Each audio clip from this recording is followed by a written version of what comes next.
प्रचाराचा आज super Sunday आहे। मुख्यमंत्री देवेंद्र फडणवीस सध्या एका प्रचार सभेत बोलतायत। आपण थेट जाऊया तिकडे। आपले गडहिंग्लजचे उमेदवार गंगाधर हिरेमठ या ठिकाणी उपस्थित सर्व माझ्या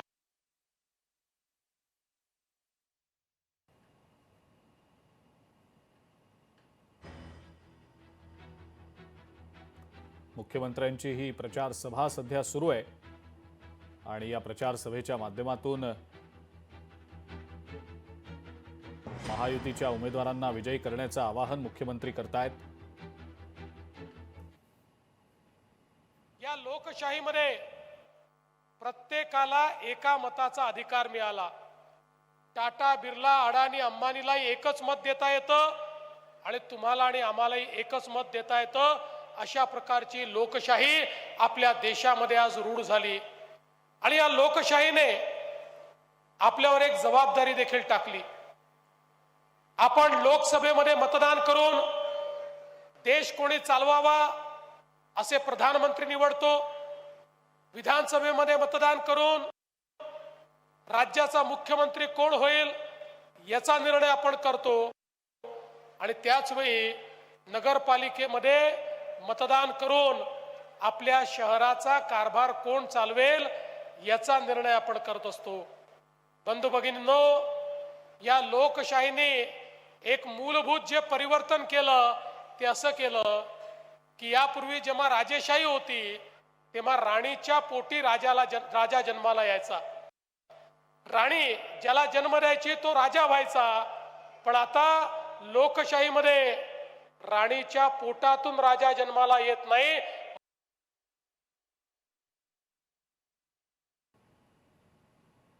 मताच्या पेटीतून राजा जन्माला येतो। आपण ज्याला जन्म घालतो तोच आपला राज्य कारभार चालवतो। आणि म्हणून या निवडणुकांमध्ये 5 वर्षाकरता आपण या ठिकाणी आपलं भाग्य कोणाच्या तरी हातात देत असतो। आणि म्हणूनच मी आपल्याला विनंती करण्याकरता आलोय। चंदगड असेल, आजरा असेल, गडहिंग्लज असेल, हा सगळा आपल्या महाराष्ट्राचा सीमावर्ती भाग आहे। हा सीमावर्ती भाग असला तरी महाराष्ट्राचं प्रवेशद्वार देखील हेच आहे आणि म्हणून या सगळ्या भागामध्ये योग्य विकास झाला पाहिजे, या दृष्टीनं ही निवडणूक अत्यंत महत्त्वाची आहे। आपण बघा, आपल्या देशामध्ये स्वातंत्र्यानंतर सातत्याने एक भावना होती की आपला महाराष्ट्र आणि आपला देश हा छोट्या छोट्या गावांमध्ये राहतो। गावांचा विकास म्हणजे देशाचा विकास, हे खरंही होतं। पण 60-65 वर्ष आपण गावाच्या विकासाकडे तर लक्ष देत होतो, पण त्याच वेळी शहरांमध्येही लोक राहतात याचा आपल्या राज्यकर्त्यांना कुठेतरी विसर पडला होता। आणि म्हणून 60-65 वर्ष केंद्रातलं सरकार, राज्यातलं सरकार कोणत्याही योजना या शहरांकरता तयार करत नव्हतं। एकीकडे शिक्षण, आरोग्य, रोजगार, अन्न, वस्त्र, निवारा या सगळ्या मूलभूत गरजांकरता लोक गावांकडनं शहरांकडे चालले होते, पण त्या शहरांचं नियोजन होत नव्हतं। लोक शहरामध्ये गेले, राहायला जागा नव्हती, अतिक्रमण झाली, झोपडपट्ट्या तयार झाल्या, त्या ठिकाणी पिण्याच्या पाण्याची समस्या तयार झाली, त्या ठिकाणी नाल्यातनं गटारी वाहू लागली, नाल्यातनं मैला वाहू लागला, त्यातनं दुर्गंधी, त्यातनं रोगराई ही पसरायला लागली। तेच पाणी आपल्या विहिरींमध्ये, आपल्या नाल्यांमध्ये, आपल्या ओढ्यांमध्ये गेलं, आपलं पाणी त्या ठिकाणी प्रदूषित झालं। सर्व शहरांमध्ये लोक वाढल्यामुळे कचऱ्याचे ढिगच ढीग जमा झाले, कचऱ्याचा निचरा करण्याकरता व्यवस्था उभ्या राहिल्या नाहीत आणि एकूणच आपण जर बघितलं तर शहराचं जीवन हे कुठेतरी त्या ठिकाणी खाली जाताना आपल्याला पाहायला मिळालं।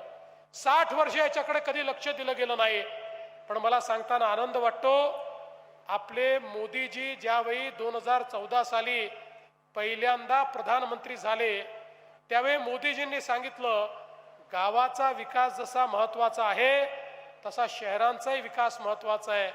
आपल्या देशाचा 65% GDP हा शहरांमध्ये तयार होतो। वस्तू आणि सेवांची निर्मिती, रोजगाराची निर्मिती, शिक्षण आणि आरोग्य हे सगळं शहरांमध्ये त्या ठिकाणी तयार होतं आणि म्हणून शहरांमध्ये विकास केला पाहिजे.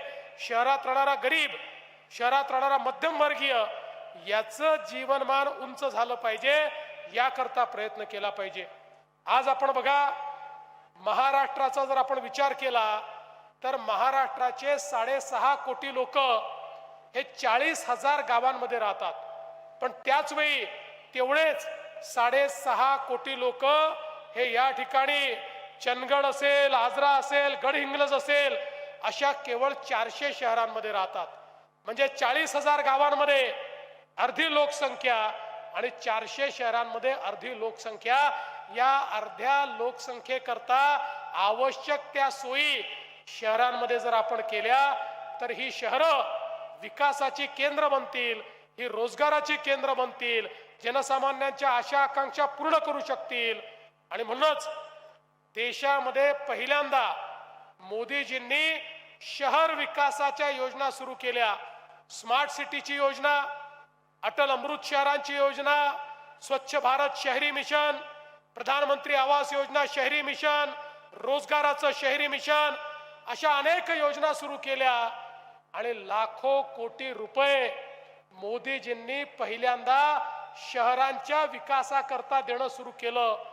आपल्या महाराष्ट्रामध्ये देखील मोदीजींनी या ठिकाणी जे काही अमृत योजना आहे या योजनेतनं 50,000 कोटी रुपये आपल्याला दिले आणि आज आपल्या शहरांमध्ये वेगवेगळ्या प्रकारची कामं चालली आहेत.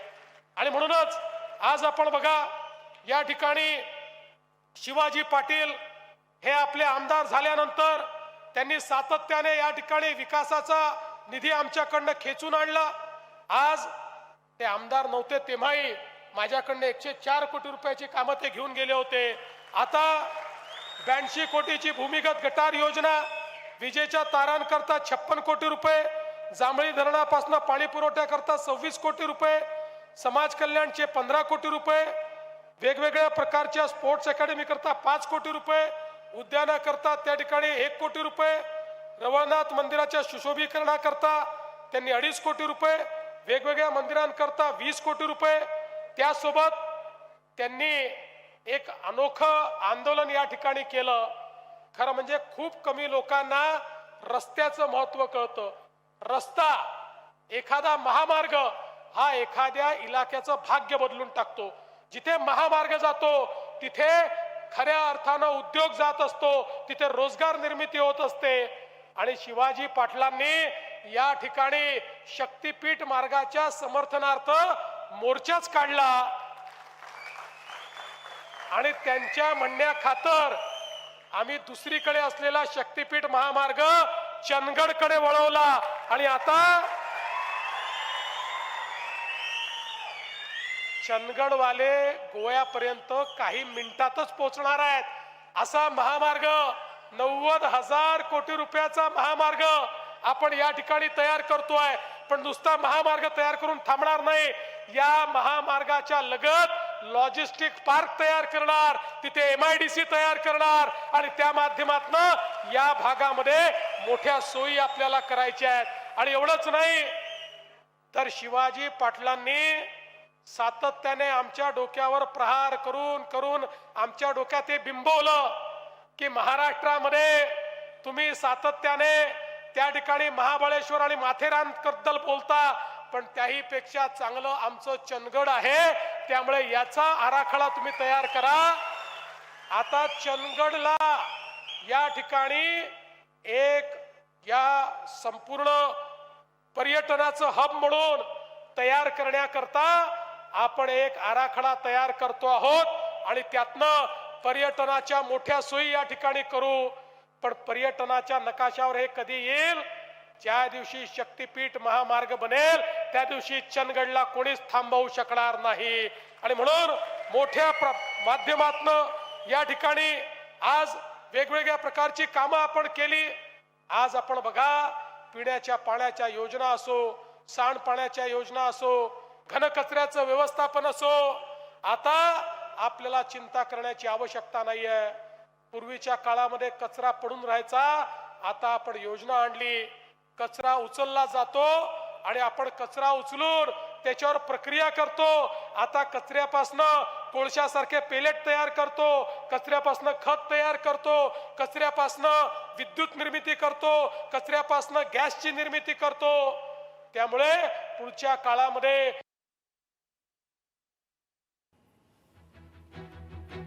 तर मुख्यमंत्री देवेंद्र फडणवीस यांच्याकडून शिवाजी पाटील यांचं कौतुक करण्यात आलेलं आहे. चंदगडला पर्यटनाचं हब आता बनवायचं आहे असं मुख्यमंत्र्यांनी यावेळेला सांगितलेलं आहे.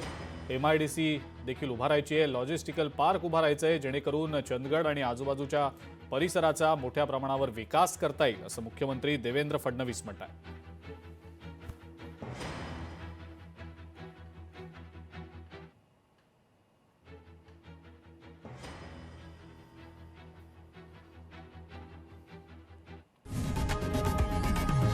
लोकशाही मराठी ऐका, पहा, जागरूक रहा.